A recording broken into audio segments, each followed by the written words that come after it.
I'm so excited to welcome this esteemed panel of really, really smart ladies who are going to talk about why equity is a team effort. And with that, I'm going to hand it over to our moderator, Kate Mortenson, who's the founder and CEO of iPonder. Thank you so much, Romy.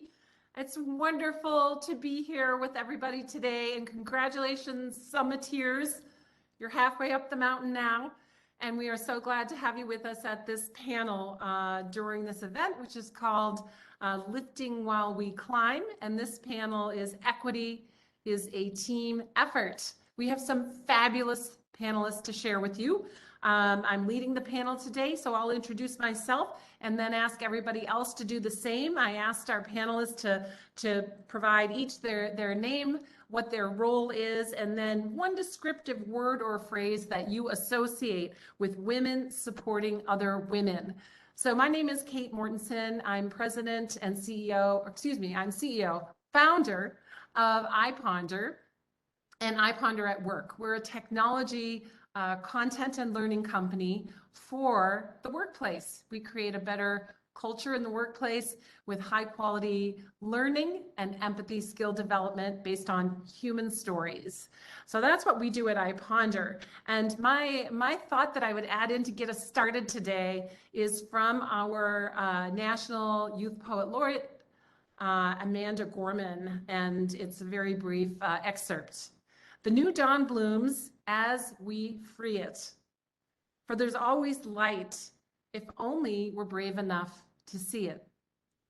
If only we're brave enough to be it. And I know that is why we're all here today, because we want to see it and we want to be it. So with that, I'm going to pass it off first to Cherie to introduce herself, first, last name, her company, and then her opening thought on the topic of women supporting women.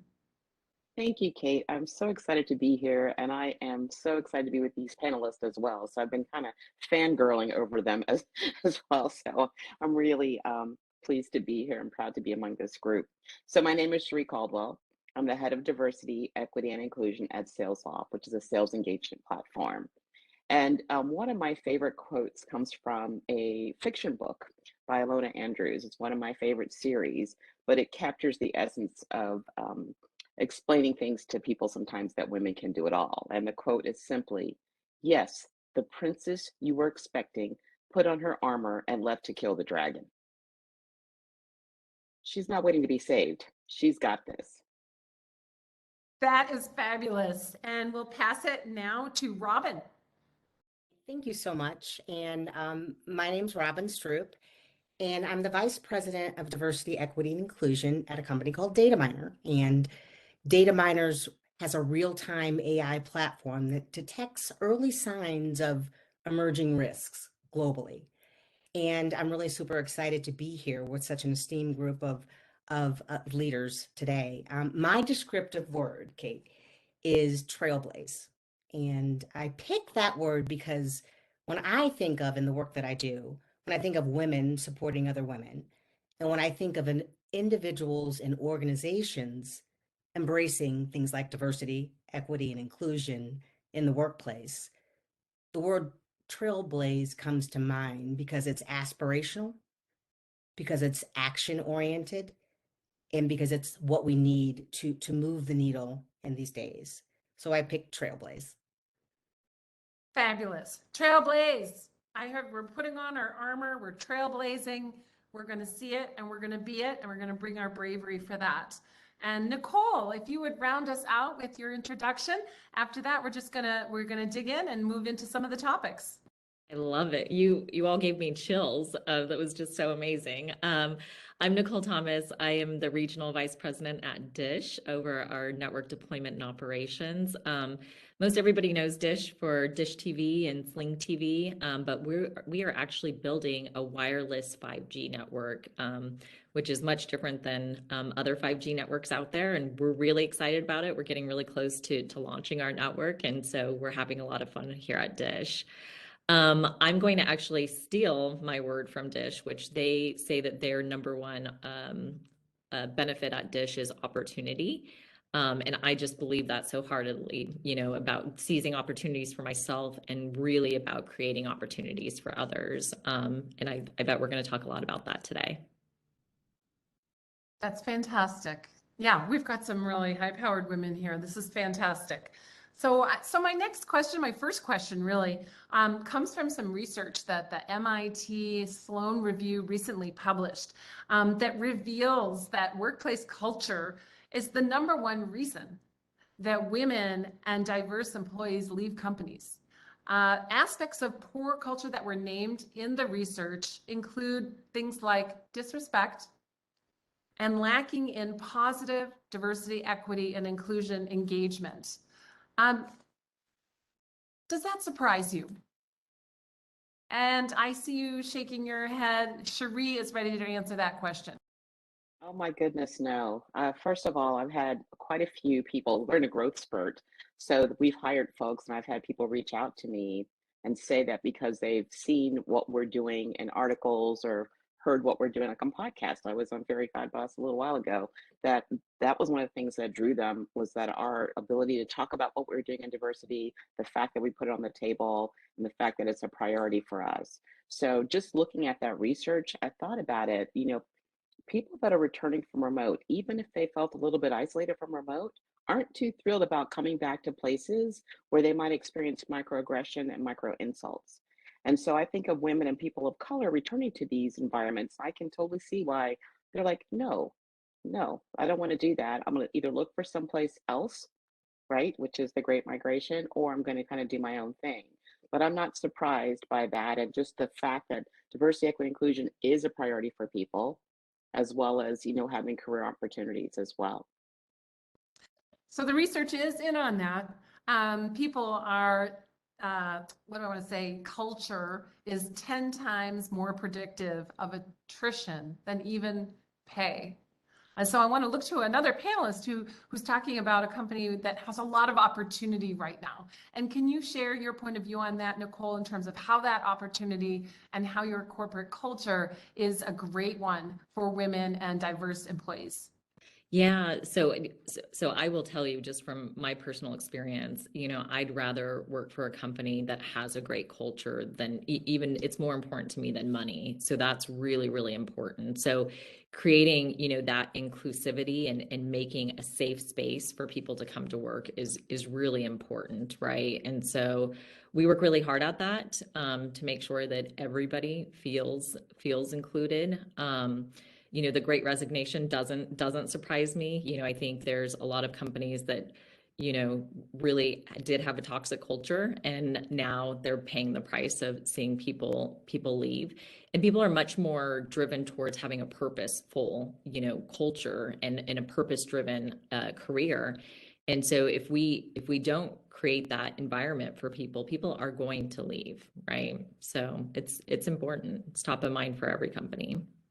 Yes, I would chime in to say it doesn't surprise me as well. One of the things interesting, having done this work for 25 plus years, is that wellness, well-being, inclusion in the workplace as a culture driver is real.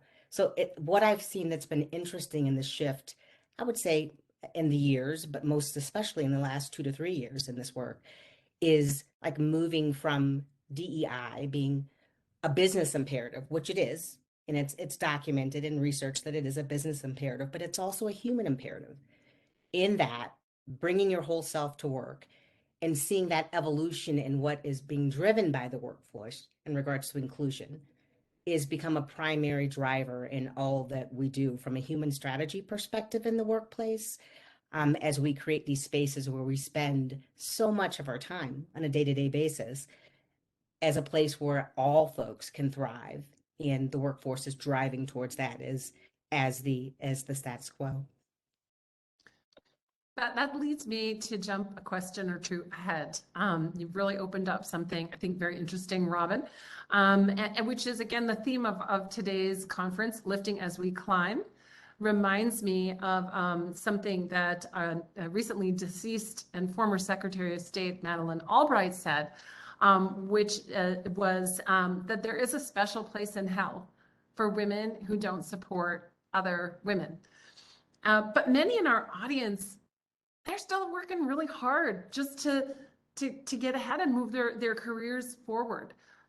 So what are some very straightforward practices that they can use to also bring others along, to do that lifting while they climb, even as they are not yet in that position from which they can most easily sponsor, mentor, et cetera, others? Could I hear first from you on that, Robin?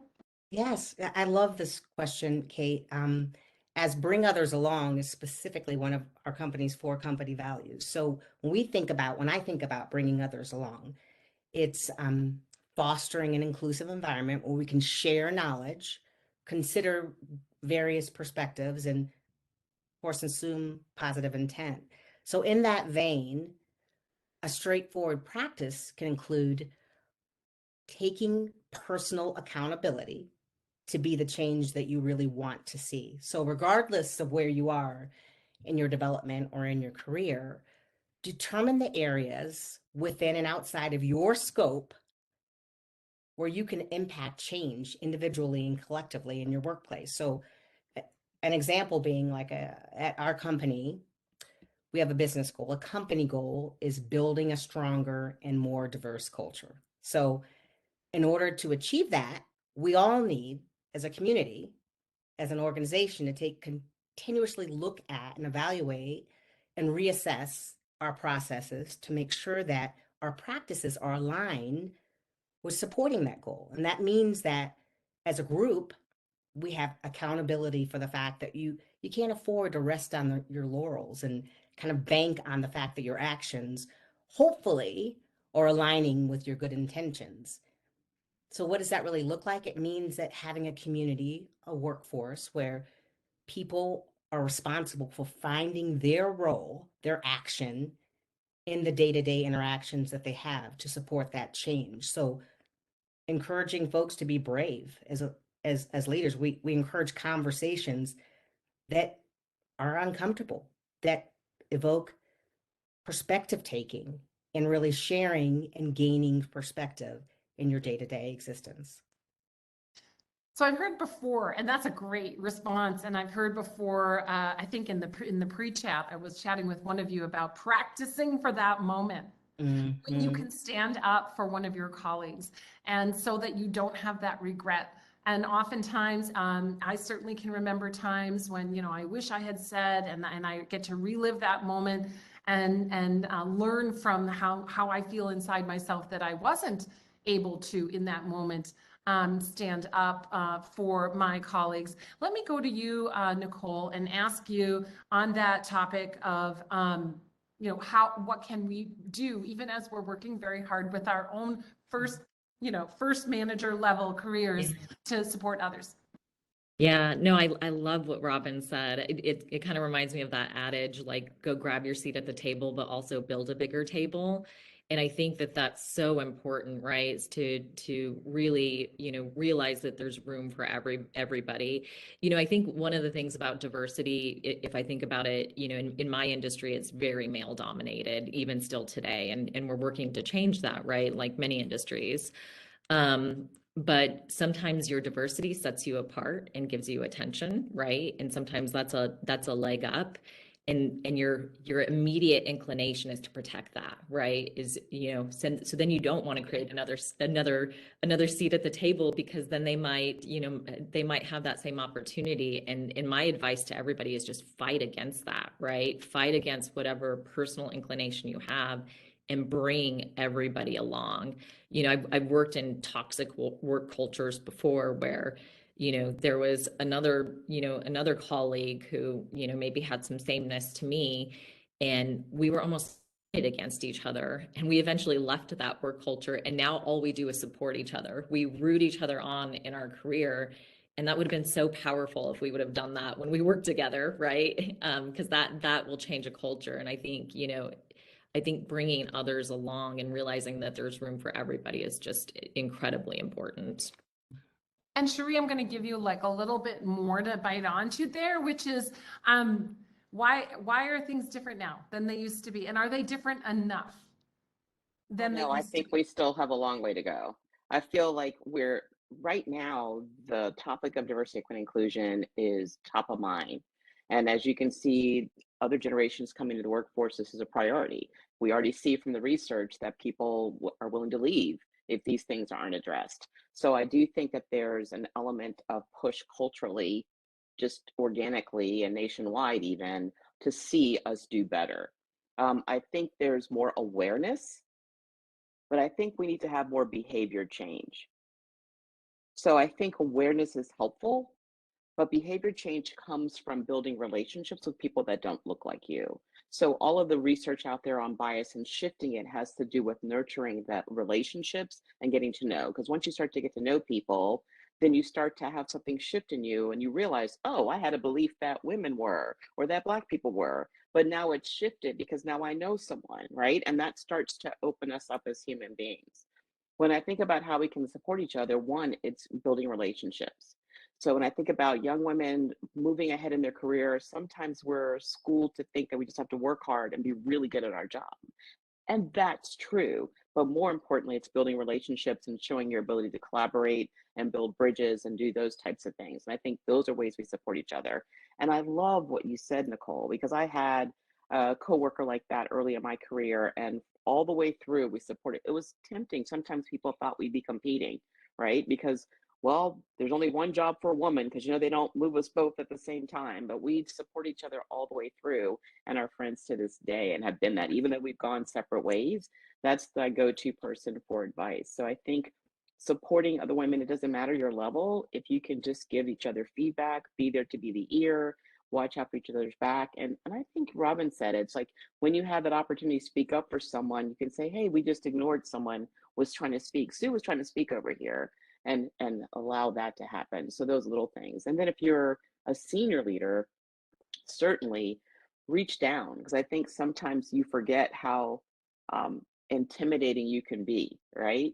Because you've achieved and people are looking at you, and that's awesome. So if you reach back and maybe a small little coffee group or something like that, a mini mentoring session where you allow yourself to be approached by a group with a little bit of time that you have and can kind of offer some advice and some support on that end. That can mean so much. I think some of those who have come away in our ways in our career, we forget what that eye lock with a younger team member can mean for them, what that small exchange can mean. So let's talk about that reaching out to build relationships. Let's talk about doing that across differences amongst women. So now we're talking about diversity in the workplace, people of color, people with different physical capabilities, people who are neurodivergent. So what is it? What does that look like authentically? And I'm going to ask, well, any one of you could answer this, but we'll start perhaps with Nichole. So for example, understanding that so-called virtue signaling is considered, maybe like a moral position, might be insincere. If you are in sincerity and in authenticity, trying to let it be known that you are for workplace equity. What has that looked like for you in your career? What recommendations do you have for that sincerity to ring true? Any advice in that? Yeah, I think it's just an example of, actions speak so much louder than words. Whatever we do, we have to action that. And maybe I'll share a quick story. When I first took this job, on the Friday before I started, I got a call from a woman that was going to work for me. And she called me up and she said, I just want you to know that I have never worked for a woman before. And I heard the fear in her voice. She's very successful. She's very, she's done well for herself. And she says, I've never worked for a woman before. And I just want you to know that. And I remember standing in my kitchen thinking, I am going to be the boss that she needs and be the boss that I've also needed in my career. And so I work every day, right, to be that manager that she needs. And it's been such a great relationship. It's much like Cherie was saying, giving feedback, having that honest relationship, collaborating. All of those things are so powerful. And when you demonstrate that to people, it is very powerful, because then they will mirror your actions. And that is the best thing we can do. Yeah, and Robin, tell us about a time when that has happened for you across difference and what that meant to you, or a time when you have made that outreach across difference and what that meant perhaps to someone else. Yes, I love Nicole's response to that, the action speaking louder than words, because I believe that that speaks to being an ally. I mean, when you're reaching across in establishing a common voice in a relationship, it is being an ally when you're using whatever level of privilege you might have in your identity. And trust, we all have privilege in our identities. We all have, whether it's race, gender, ethnicity, socioeconomic status, or whether or not, having a privilege of having grown up in a house with 10 or more books, that's a privilege. But using that privilege in the service of someone else, that's allyship. So I see an example of that in my experience being like, we talked about trailblazing and really stepping up to the plate and being brave. There are instances where you're called, whether it's internally in team meetings, speaking up, as Cherie was talking about, or also externally and having affinity with your colleagues in client-facing meetings to use your voice in service of others. Instances where people say things or do things that aren't appropriate or aren't in line with your company and your personal integrity and your values around diversity, equity, and inclusion. What is, I think we had this discussion before, Kate, what is that statement that you're ready to say, that you're ready to step forward in that client-facing scenario or in that meeting in defense of elevating voices from underrepresented communities in defense of your colleague? So there's been instances in everyone's lives where you sit back and you say, oh, geez, I wish I would have said, I should have said, I wish I would have interjected. Use that experience to prepare yourself for the next engagement so that you have that statement in your back pocket to step forward and to intervene and support the voices of your colleagues in line with the impact that you want to have. So align your intentions and the impact that they have on the room. I would love to see our summiteers who are attending this session to put their advice in the chat. What's your word? I've heard yellow light used before. And, maybe because the idea is not to, obliterate the person who has just stumbled, whether intentionally or unconsciously, but the purpose is to make that correction and, if needed, repair. Right. And so let us know, others in the chat, what has been helpful for you, what you've been able to call upon in that moment to reflect that bravery. And I'm seeing someone in the chat say, think before responding, because if you don't think, out of your mouth might come a string of expletives, or you might actually forget to say something because you're so upset or not know what to say. So think before you're responding. That's that idea of practicing. What is kind of your go-to? Yellow light works quite well for me. I'm not sure that's an appropriate statement, but let's move on, and be able to call out, but not totally run things down. Yeah, take a breath. Use your voice in service of others. These are great comments and wisdom from the group. I truly appreciate it. We're gonna move now, and Cherie, I'm gonna ask you to answer on this one first. So sometimes it's called a minority tax. But research shows that it's diverse and underrepresented individuals. So that would be any of us in these boxes, women, people of color, women and people of color who are LGBTQ, women who are also differently physically abled. I mean, there's really an intersectionality across differences. I think that as we begin to understand that more, it makes us accessible to each other as humans. But research shows that, these are the folks who often take on the disproportionate responsibility for teaching others. They're asked to lead the committee. They're asked to start that employee resource group, to drive the DEI into the workplace culture. Is this fair? Have you seen this phenomenon? Is this just part of the deal, or how should we address it, Cherie? Yes, I mean, I've seen the phenomenon. I think for me, the opportunity is to shift the conversation around employee resource groups and these committees. So for example, when I speak at different groups, when I talk within my own company, I remind people that employee resource groups aren't extracurricular activities. They aren't clubs. People that have been underrepresented, marginalized, oppressed, and sometimes dehumanized are not in a club. These people are actively contributing to the culture. They're trying to help make it better so they can have a safer work environment, which in turn benefits the company. So I talk about them as strategic cultural advocates for us, and they're absolutely making it more inclusive environment. And this is work that should be acknowledged, right? And so how to get them recognition, how to get them FaceTime with the executives, how to have that recognized as leadership so that we look to these folks for some of the positions that may come open in the future and recognize that work. And I mean, we all know being a woman of color, and any of the intersectionality that you just described can be exhausting. It can be exhausting, but in the face of having that recognition that your work matters and that your work means something and that your leadership is being recognized is huge. I had two women speak up in a group about something about opportunities, challenge the leadership, and our culture is phenomenal in terms of leadership, vulnerability, and transparency. So there was not defensiveness, there was some acknowledgement, and then he noted, like, wow, their leadership was just amazing that they would speak up and bring that up. And I was like, what are we going to do to develop them? What are we going to do to get them on track? And those are the kind of conversations I think we need to be having.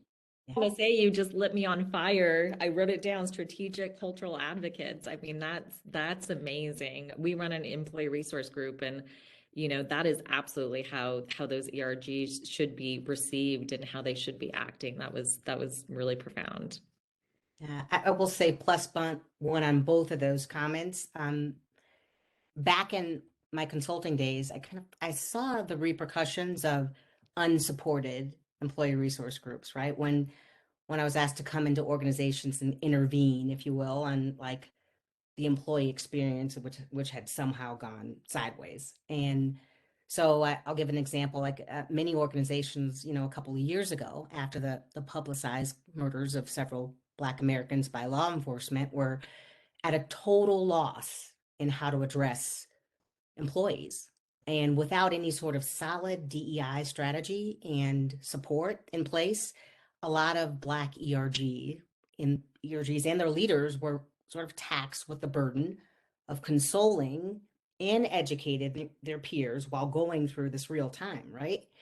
And we can see this sort of tax imposed across all kinds of identities, as you mentioned, Kate, gender, race, ethnicity, sexual orientation, and so on. And it's important that organizations alleviate that tax on the ERG system and free them up from that emotional burden. And so when I think about that, I think about us prioritizing when we have these ERG systems, things like budgets, having resources, having staff, having training and development, having wellness support for the ERGs. And it's a priority and one of the pillars that should be involved in DEI because, if you really want to support and create a framework for solidarity with your ERG system and really have ambassadors, it's kind of inside out. And it begins with the ERGs by giving them the support and taking off that burden so that they can contribute and thrive in the workplace. Taking off that burden, I want to touch on that for a moment because in the last couple of years, we have seen horrible societal, the revelation of horrible and historical societal problems, i.e. with race and in the murders of Black citizens, and then also Asian American Pacific Islander hate, trans person hate, and oftentimes when those national events happen in the workplace, suddenly we're really curious and we want to learn. And so we want to bring Janice in from accounting, who happens to be AAPI, and find out what it's like to be Janice at that moment when she's having trauma, experiencing historical trauma, dealing with her own concerns and worries for her family. And so I love what you had to say there about taking the burden off, Robin, the ERG group participants, and resourcing them so that they can be the asset that they are meant to be. Does anybody else want to comment on maybe the disproportionate, the unfairness of having, having to teach others? No, I think the only thing we do is just encourage that people do self-education as well. And I think that, all of us being at the intersectionality of all that we are, even on this panel and in the Zoom room, we know that sometimes in order to make our world better, the change is up to us. And so to try to help create more allies so that we're not alone. So how do I build relationships with white men or women that don't look like me, Asian women, Latin women, white women? How do I build those up so that we create more allyship groups so then I can share that burden and have some support on that end? Absolutely. And now I want to switch to the concept that came up in the chat, empathy. So empathy, we go through these paradigms in business, right? You have soft skills and hard skills. Empathy used to be considered a soft skill. And now, rather than soft skills and hard skills, we talk more about durable and perishable skills. And empathy is considered the #1 durable skill. In fact, Forbes magazine has called it the most important leadership skill. And the fact that it's a skill means that we can learn it and get better at it. And so I wanted to just ask about the role of empathy in your own leadership or in your organization, however you want to characterize it. Empathy is seeing it another person's way, taking another person's perspective. It's not the same as agreement. So I just want to clarify for our folks who are listening and watching. But that empathy skill, which allows you to kind of cover that distance between your lived experience and another's for a productive outcome, what does it look like in your leadership, Nichole, or in your organization? Oh my gosh, this is kind of my trademark, because all of my peers are male. They kind of look to me to model empathy, and they're wonderful in their own rights. But this is something, honestly, it's a skill I've had to hone and learn, and I am so appreciative of. In this business environment today, this is being recognized as something that is important, because I can't say that was what I observed, 10, 15 years ago. And so I really appreciate that, that's much more celebrated today. And I agree with you. It's not being soft, right? It's understanding somebody's viewpoint, understanding where they came from. And it is the more that I am authentically, as a woman, I think I'm decent at being, empathetic. But the more that I have been authentically myself in the workplace, I've really brought that skill into my leadership. And oftentimes people will tell me, hey, I really feel seen by you, or, and that's the biggest compliment that I can get, because it helps me understand what worries people, what motivates them. And collectively, when we do that, I see how that's just leveraging results, right? And it's not a lot about results, but a lot of times we're us as leaders are looking for results. And when you truly care about the people that are in your charge, right? You can get a better result from that. And I just, I think that that's something that's just so important to hone in on. So in these days when the great reshuffle, the great resignation, and HR is having difficulty sourcing those high quality hires, women, diverse hires, are kind of the canaries in the culture. They're the ones who are like, I'm out if it's not working. And the role of empathy in that. As far as empathy being connected to a business result, do you feel like that line is becoming less of a dotted line and more of like a line of clarity for leaders and organizations, especially when you're trying to draw maybe a hard line between empathy and a business result? With the Great Recession, the ability to attract and retain people by having that right kind of workplace. What do you see with the leaders in your organization? Do you think there's cognizance, or is that still an upskilling that we need to work on? And I'll go to you, Robin, first. Yes, I will say that I do see cognizance. And when I touched a little bit about it, moving from just being a business imperative to a human imperative, that is the empathy piece. And then when you talk about human strategy and performance and all those things in regards to what we know, innovation, creativity, the things that diversity, equity, inclusion bring to a business organization, that human imperative of being the understanding and the ability to perspective take and to to empathize and to meet others where they are, to bring them along in the journey becomes a cherished technique, right? An attribute in your leadership abilities. And I believe that particular component is fundamental and crucial to being an ally, being able to put yourself from a perspective into someone else's shoes and to use that to bring out the best in your interactions with one another, in your end results in regards to performance and in the success of your organization. So from a leadership perspective, I don't believe it's just a a value add to be able to be empathetic. It is a necessary ingredient in running business and in building fruitful relationships. And at the same time, we're in business environments that are historically largely white and male, where the need for a perspective is less apparent because there's a lot more homogeneity there, right? Yes. And so what I'm hearing you say is that there is progress and people are recognizing that, and you are in your bravery daily helping to kind of elevate that. Cherie, what would you say?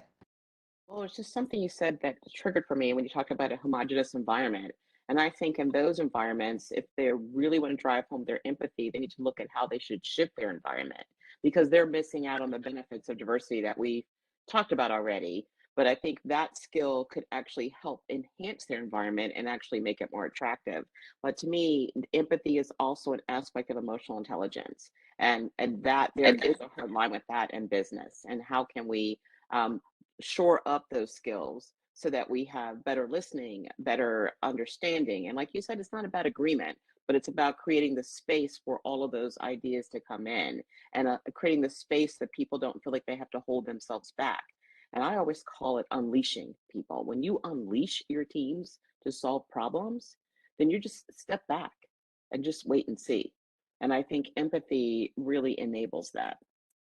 I love that. We're going to go around the horn real quick because I know we have a hard stop at 20 past the hour. And I want to say I am so honored to spend this time with three great women leaders offering personal and practical and lived experience workplace advice. So thank you so much. I just think, looking back at the whole time here in maybe just 25 seconds each, maybe we'll start with you, Nichole, and then we'll go to Robin and finish with Cherie. Any parting thoughts again? These are often first level managers. What would you say to those women? Yeah, the one thing that I would say is, good advice is always to just, fish for those opportunities for yourself, really reach out and make yourself uncomfortable. And, that includes what you do in, D&I efforts. It's what you do with your career. I think just being uncomfortable consistently really helps you learn and grow. Yes, my parting words would be a bit biased, I would admit, as a DEI practitioner, but I would say advice would be to really kind of anchor on moving away from trying to emulate the behavior of the majority, and trying to make sure that your colleagues don't experience discomfort in your otherness. Instead of that, put all of that aside and step into your own authentic self. Let your own uniqueness, your diversity in whatever way, shape, or form that exists, let that be your guiding principle and help that guide your work. So in that way, step into your uniqueness and be brave. I love that. And Cherie, I've heard people say, be yourself. That's easier than being someone else. What would Exactly. you add to that, Cherie? Well, I think it's be good at your job, but it's also be good at building relationships. And I think once you've done some of that, your voice can be more powerful because you're connected to more people. You can be more influential. So be good at your job, be good at building relationships, and use your voice. Ladies, that was just extraordinary. You can see in the chat, but everyone really valued your perspective, your authenticity, your boldness in your statements. So thank you so much for sharing them with us.